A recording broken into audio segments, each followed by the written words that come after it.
Muri kutaura naJosa yamavunda. Mavunda. Ya mavunda. Makadiwa mavunda. Tiri pedu. Kuri sei kuno? Kuno kwakanaka mambo. Tati timboshandira kabindu iri. Maita rugby because mawo munogona kudzidza zvizhinji kubva munhu. Anditika. Tichitanga panapa tidzidzisei tinzwi zvakamira sei muno. Tingati ndo yatoti giant rap e. But ichiri diki zvayo. Muchaona yakanyatsa kuita takumberuka. Ndo yatoti giant rap e. Tichenda panapa. Saka giant rap inobva kupi yoyi? Kuti tizongoona tikuona panapa yakura pane kwamunotenga maseedlings here pane kwamunoita sei? Tinongotenga kumafami zvakaita mahardware muya kana mwana inichadi kana mubiukuro tinongotenga. Asi chatinoidira iyi manje yakanakira pakuti inoresista for a long time kuma hard conditions, inotipa nguva yakareba, ino long lifespan yayo. Handitika. Aiwa, tinotenda. Iyi ndo yatoti green pepper. Green pepper patinoona maseeds tokatinowana futi maseeds yawayo. Saka ndidzokera machirembe chana. Iyi giant rap inotora nguva yakaita sei kuti izosvika pakuti yakutemwa? Tikati kana waipa zvikwanisiro, waipa mafertilizers kana kuti ukanga waipa mufudze, tabvisa panesari kuisa permanent bed, pa 4 weeks 5 weeks munga makutanga kutana. Handiti ko green pepper inotipa almost 2.5 months inga yakutanga kuita maflowers kana kuti watoipe zvikwanisiro inenge yakutanga kubereka. Handiti. Tinotenda. Aya shallots. Shallots, they are easy to grow. Tikanga taibvisa because tinoti rain seasons tinoibvisa totoiisa patinoichengetera. Kana mvura yapera munana January February muya totanga kuchigadzira mabhizinesi atakaita kudai. Kuti is drought resistant. Haidi zvayo mvura yakawanda, but inongoda kuti uipo mufudze kuti tubes acho akure.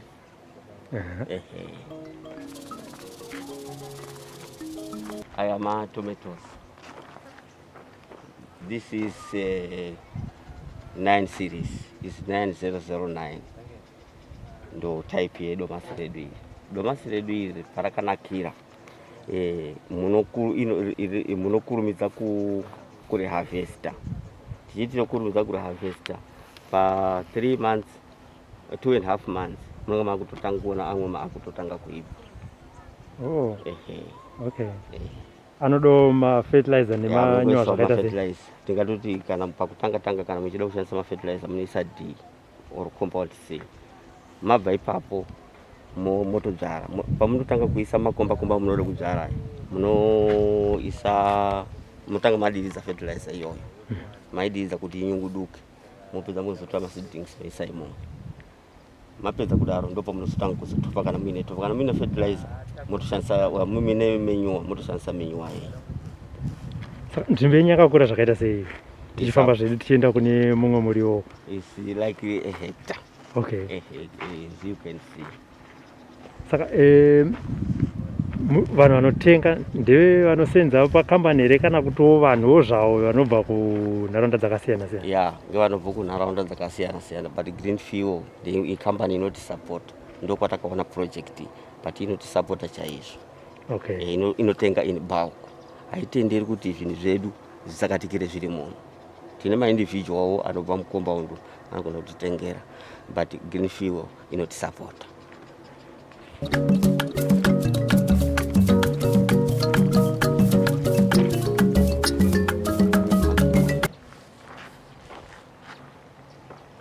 Makingiwo nyina takangodzara hedu mashoma, but taakutoregreta then takazodzara pakakura.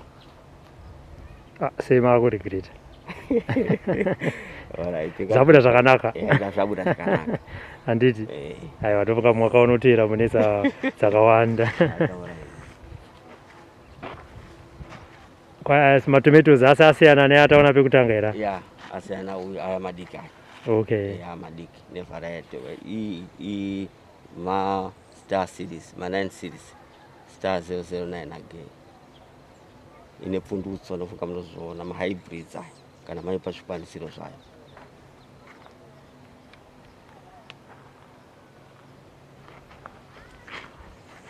icho mali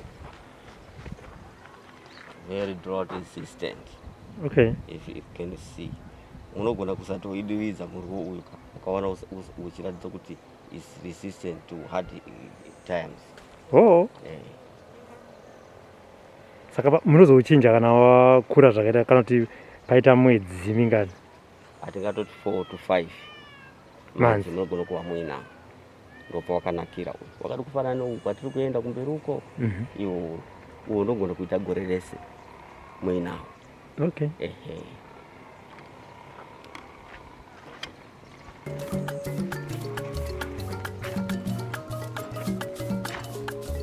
Makero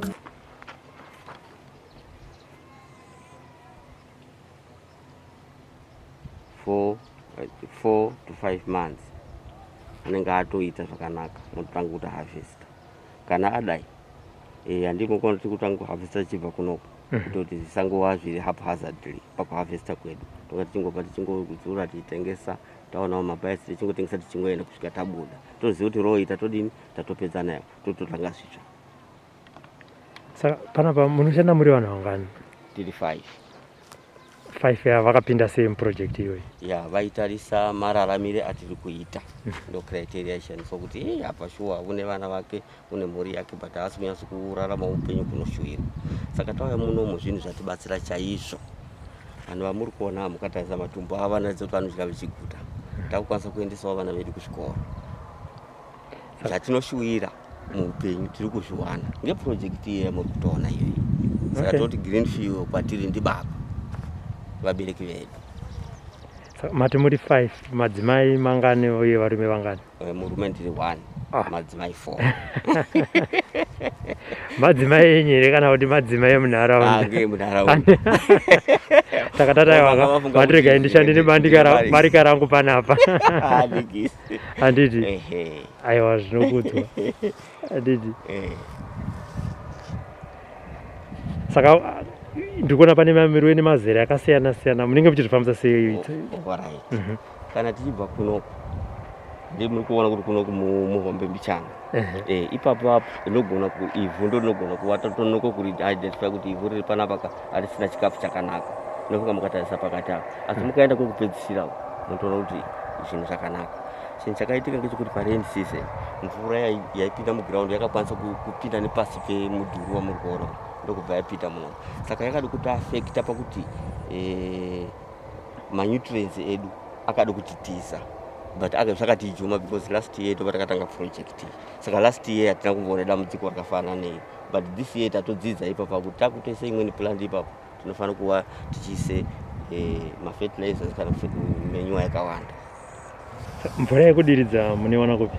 Mvura yatiri kudiridza tinotoiwana pane supply inoenza muground ndo yavakabridge kuti iuye kuno isupply futi mukati.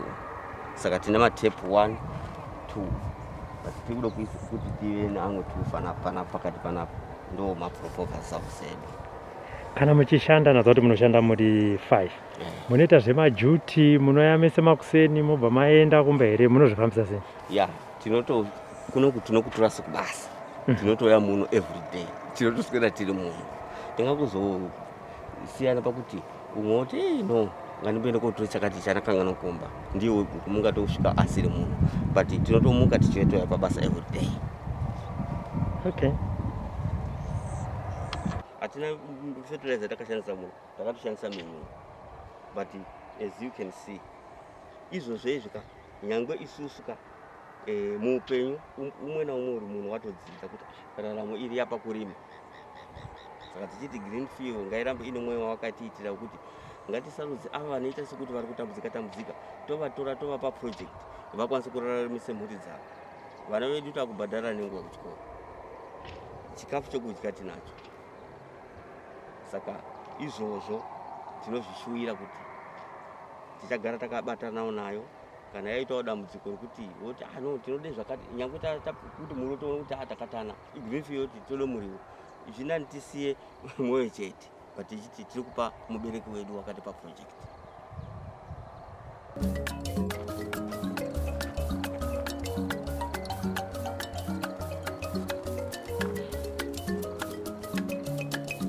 Kuona kunenge kuromba.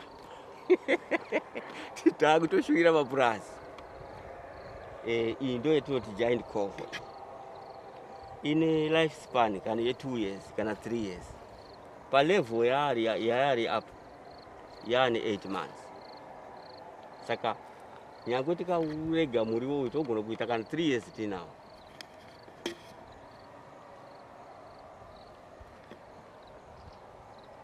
Chinongodiwa kuti kana wakura kudai ma-cuttings ese anofana kubva ndokuti chikafu chigone kurera mashizha aya. Tofana kuupuruna kana mukaona kwese uko hakuna chiriko, tofana kuupuruna ugare uine mashizha aya chete ari kumusoro. Tichingosipureya panguva inodiwa. Saka uyu wani nguva yakareba zvakaita sei? 8 months. Munotarisira kuubvisa rini?